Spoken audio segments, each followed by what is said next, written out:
Hello everyone! In this video we are going to test a microcurrent gold and a femto DLPCA-200 current amplifier. For that matter, we will apply various DC currents to the units and inspect their voltage output on an oscilloscope. Moreover, we will also test the microcurrent gold on a regular digital multimeter and have a look into the effect of using an isolation transformer for the DC current source. The EEVblog microcurrent that we are testing in this video is a gold edition and costs about 90 euros in Europe. The microcurrent has two switches. The left one is for off, on and short, whereby short shorts the input during the change of ranges. And with the right switch, you can choose between three ranges: 1 millivolt per nanoampere, microampere or milliampere, with input impedances of 10k, 10 ohm or 10 milliohm. After switching it on, a little LED comes on if the battery is okay. The other device in this video is a femto DLPCA-200, which costs about 1,550 euros plus tax, without accessories. The unit has two BNC connectors for the input current and the output voltage. As the signal passes through the unit from left to right, various switches and pots allow to transform it. On the very left, there is a switch to activate an input bias voltage that can range from -10 to +10 volts. The desired voltage can be selected through turning a little pot with a screwdriver. The little pot directly to the right of it allows for tuning the offset of the signal. In the middle, there is a range selection knob with 8 positions, 7 for selecting input ranges, and 1 in order to turn on remote control through a computer. For remote controlling, a USB adapter can be connected to the D-sub-25 connector at the bottom. However, this USB adapter costs about 400 euros extra. The 7 ranges can be switched in 2 categories: high and low, whereby high adds an additional amplification by a factor of 100. This ultimately allows to go from 1 volt per milliampere to 1 volt per 10 picoamperes. With the switch to the right of it, you can activate a 10 Hz low-pass filter. This can help a lot to show a clean signal on the oscilloscope, as we shall see later on in the video. Finally, the rightmost switch allows to choose between an AC or a DC input. There is also a little red overload LED, and the connector on the bottom right side is for the power supply, which provides plus and minus 15 volts. Before we proceed, let's try to compare the noise level of both units. For that purpose, I have put together 2 simple identical setups, each with a 9 volt battery and a 10k resistor. Therefore, each unit is supplied with a current of about 0.9 milliamperes. Then both current amplifiers are connected to an oscilloscope in order to look at the voltage signals. So here we can see the result. The yellow trace is the microcurrent and the blue trace is the femto. The vertical division is 10 millivolts for both signals. So it is notable that the microcurrent exhibits quite a bit more noise than the femto. So just to be sure, I have also swapped the 2 current amplifiers in order to exclude that any particular battery resistor combination distorts the measurement. The yellow trace is still the microcurrent, whereas the blue trace is the femto. Overall, as we can see, the result is pretty much the same. Before we proceed, I would like to mention that the current sources that we are going to use going forward will always be connected to an isolation transformer in order to avoid any noise pickup from the mains line. So the first current source that we will be using for the larger current ranges is the Keithley 225. In order to be sure that it is halfway accurate, I'm quickly testing it with a Keithley 617 electrometer going through 20, 15, 10, 5 and 1 milliamps, 100 microamps, 10 microamps and 1 microamp. And from there on we will switch over to the Keithley 261 picoampere source for the smaller current ranges. As we can see, the Keithley 225 is doing quite okay in generating halfway decent DC currents. Now let's check the Keithley 261, starting with 1 microamp, 100 nanoamp, 10 nanoamp, 1 nanoamp, 100 picoamp,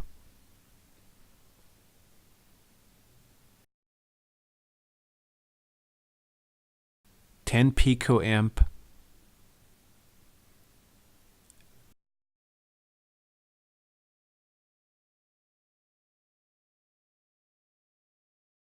and finally 1 picoamp.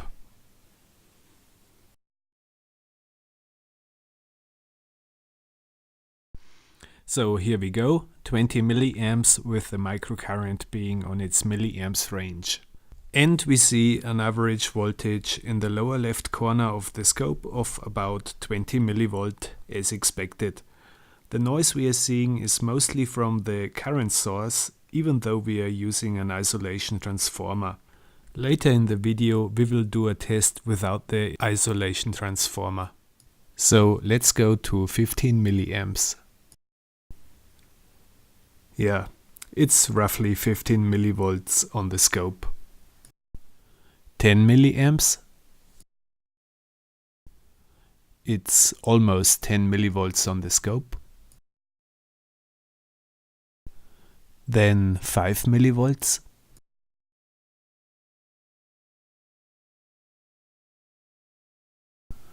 The voltage reading is on average close to 5 millivolt, but this average seems to fluctuate more.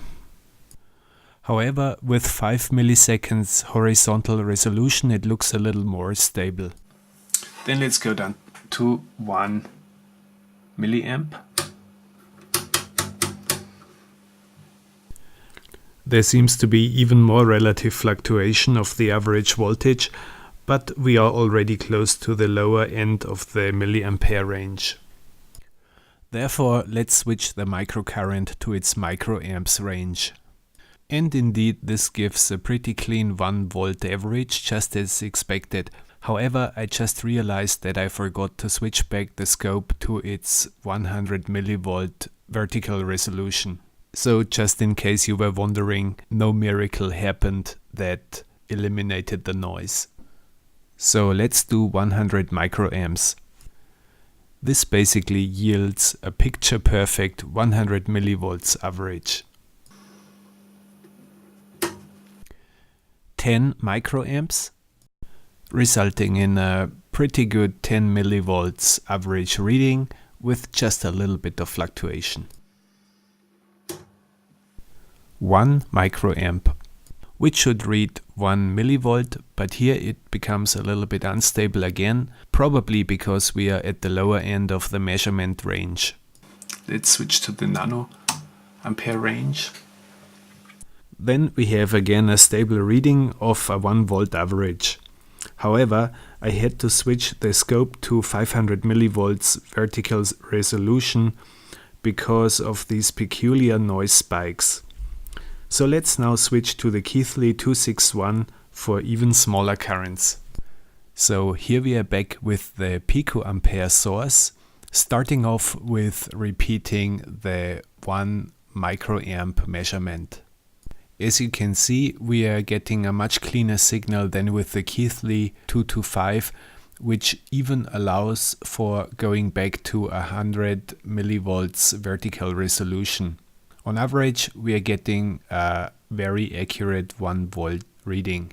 And switching to 100 nanoamps on the DC current source yields a pretty accurate average voltage reading of 100 millivolts on the scope.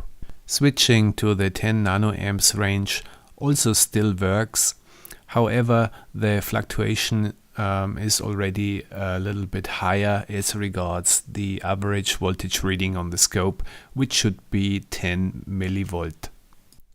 While 10 nanoamps were already a little shaky, finally switching to 1 nanoamp brings the microcurrent a little bit to its limit, as the average voltage reading on the scope is 2 to 3 millivolt, while it should only be 1 millivolt.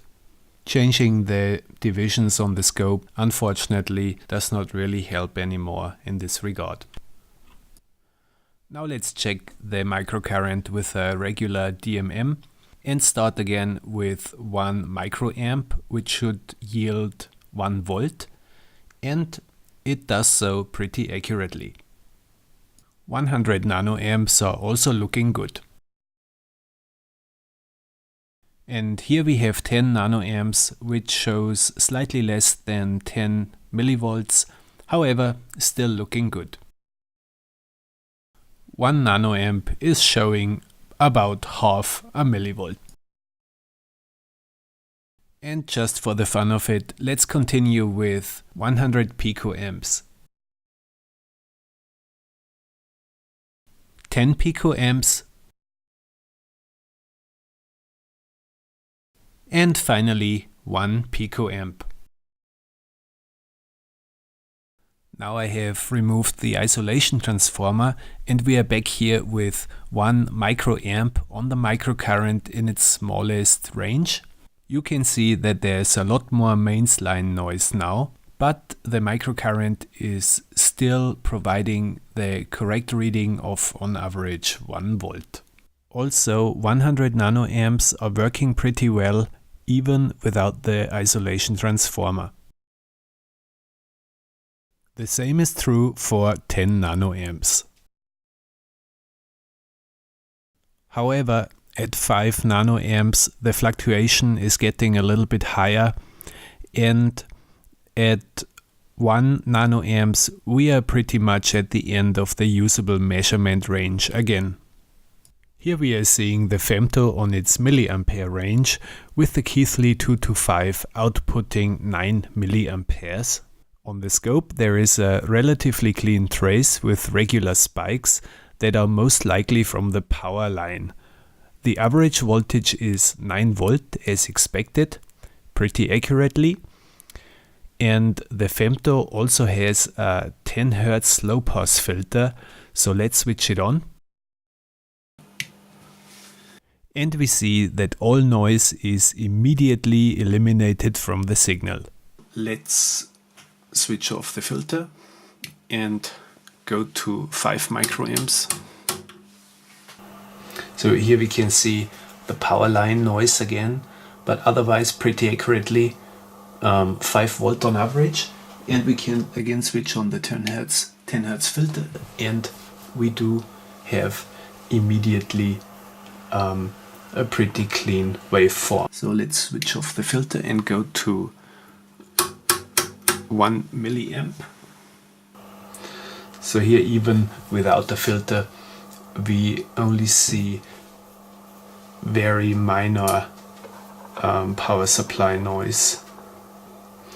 We could even increase the scale to 50 millivolts. Pretty clean signal. Let's switch on the 10 Hz filter. And again, very clean signal. So let's switch off the filter, go to 100 microamps and also set the femto's range to 1 volt per 100 microamps. Here we look at the scope. It outputs 1 volt or almost 1 volt is expected. Again with power line glitches, which can easily be filtered away with the 10 Hz filter. So let's do 10 microamps. This should yield 100 millivolts on the existing range, but it yields only 88. So let's switch on the filter. Improves slightly to 88. But let's move to the 10 microamps range. 998 millivolt on average. And we see that the power line noise increases. But the 10 Hz filter is still pretty effective in filtering it away. So let's move to 1 microamp.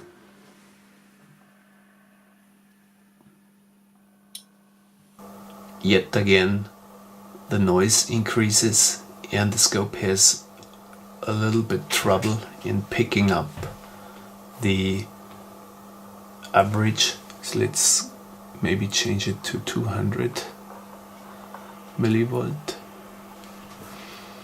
And then the average can be picked up. 985. Let's switch on the filter and immediately the waveform is pretty good again. Now let's switch over to the Keithley 261 to test the smaller current ranges. So here we are back with the Keithley 261 picoampere source outputting 1 microamp, with the femto being on its 1 microamp or 10 to the power of 6 range, no filtering. And when we look at the waveform, we can see again the power line noise, but on average the reading is pretty close to 1 volt. I should mention at this stage that you can manually adjust the offset here a little bit. So if we want to read it accurately 1 volt, we just move the pot a bit until we are here exactly at 1 volt. And again, the noise can be effectively filtered away through switching on the 10 Hz filter. So let's do 100 nanoamp on the 100 nanoamp range, no filtering. Again, we see the power line noise. On average, we have pretty accurately 1 volt. And again, the filtering immediately does away with the complete noise. So let's go to 10 nanoampere on the 10 nanoampere range. Again, we get the power line noise. Average is pretty good at 1 volt. And filtering can do away with pretty much all of the noise. So let's do 1 nanoampere. And this is the last range in the low category of the femto. And when we look at the scope, again power line noise 1 volt, 1.013 volt on average, and the power line noise can be filtered away. So now when we want to go to 100 picoamperes, we need to use the high gain, so the upper range here, high. So when we look over at the scope, we see horrible noise. So we need to increase this a bit. And Yeah, clearly the noise level on the 100 picoampere range is significantly higher. So probably you will always need the filter for that. But the filter pretty effectively does away with the noise. And we only have 360 millivolts on average, so that means when you switch over to the high gain range, you might have to manually trim the offset again until you get your 1 volt. And then let's do 10 picoamps.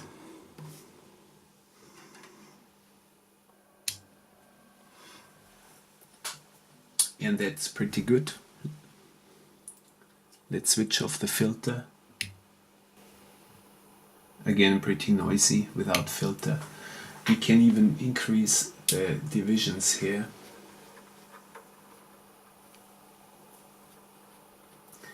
And we see that after filtering, a little bit of noise remains here on the 10 picoampere range. You see that we also get a nice triboelectric effect on this range. And finally, let's switch over to outputting 1 picoamp.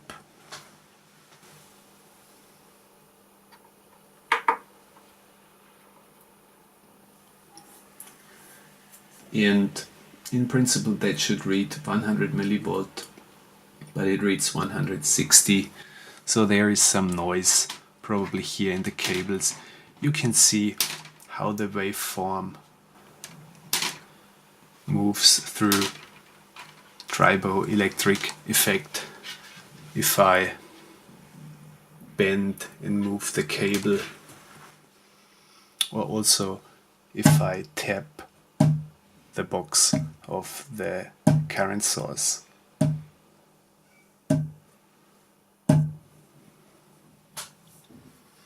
So just as before, I have removed the isolation transformer and connected the Keithley 261 directly to the mains grid, and as you can see on the scope, there is significantly more mains noise, but on average we can still read the 1 volt when we output 1 microamp in the 1 microamp range of the femto. So let's switch over to 100 nano.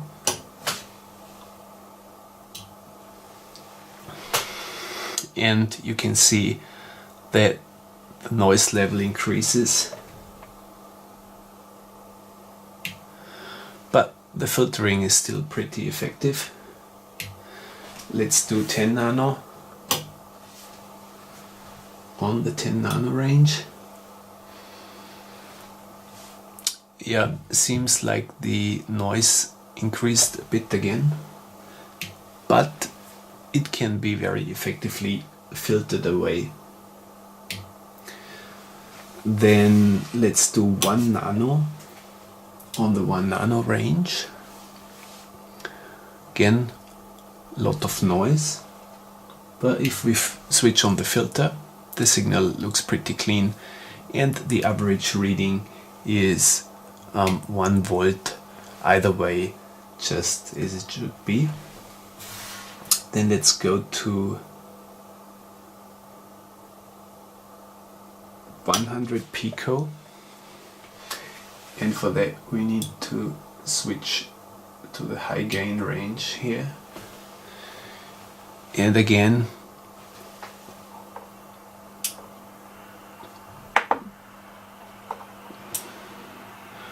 pretty bad noise. I need to switch to 5 volts per division so that it can even be displayed. Let's switch on the filter, and again, we get a pretty good signal. Let's reduce our range to the 100 millivolts again.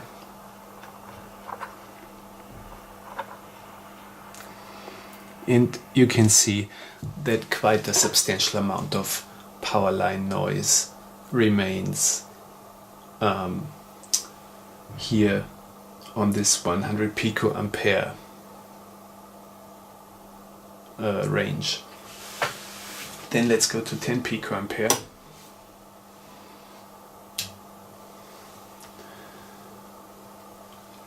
And again, significantly more noise than before, while the average reading is still 1 volt as expected. We probably can also see quite some triboelectric effects here. And then let's switch to the 1 picoampere range. And the signal looks pretty bad, and the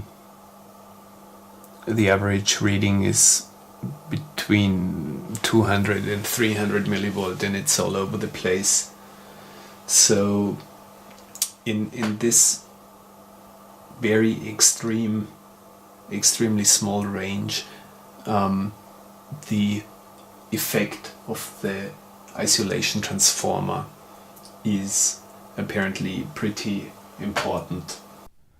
So in summary, we could see that the microcurrent gold is doing a fair job in measuring average small currents down to about maybe 5 or 10 nanoamps.